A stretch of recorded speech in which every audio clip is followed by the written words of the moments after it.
China has implemented regulations for 1 hour reporting of severe cybersecurity incidents, including disruptions that impact over 50% of the people in a province or 10 million people, such as a critical infrastructure attack.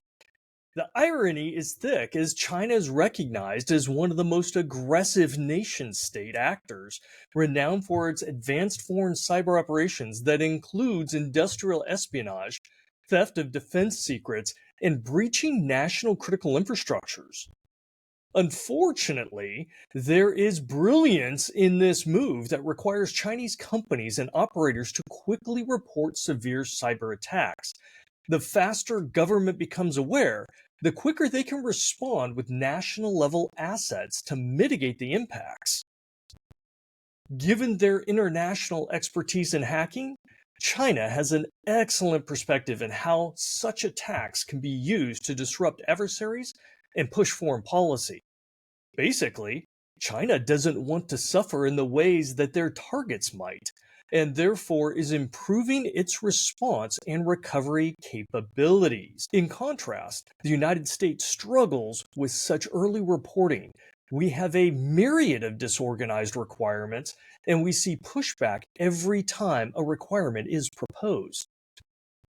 For example, when the SEC required public companies to report material outages within 4 days in the beginning of 2025, there was upheaval from the business executives. The crux of the requirement was to ensure investors were informed in a timely manner and insiders didn't have an unfair insider information trading advantage. Companies complained and tried to rally the public to their side unsuccessfully. Even some cybersecurity leaders came out against the regulation, stating that it was impossible, or at the very least irresponsible, and would actually aid the attackers. This, of course, was all nonsense. Since the regulation took effect, no major issues have arisen from the 4-day requirement. Since then, those cybersecurity leaders have all been silent. But the financial sector has quietly hired powerful lobbyists to convince Congress to repeal the act. So far, no luck in watering down the current regulation. Now, this was a situation where individual companies placed their interests over the needs of the community or fair investing practices, which is why the SEC was originally formed. These companies simply don't want the extra oversight or to be forced to make material breaches public to customers, partners, or shareholders. Instead, companies want latitude to manage the public image of cyber incidents by controlling when, how, and if the public is to be informed.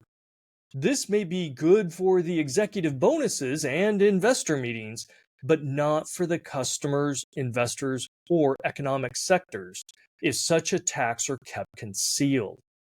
We have seen this in the past, where public companies intentionally kept severe breaches concealed for extended periods of time and only released information after others brought it to light. Prescriptive public reporting regulations limit their decision ability to delay, downplay, or outright refuse to notify downstream users or partners that were impacted. With this as a foundation, let's consider that the vast majority of U.S. critical infrastructure is operated by private industry, and concealing cybersecurity compromises only benefits the attackers, which have included aggressive nation-states like China.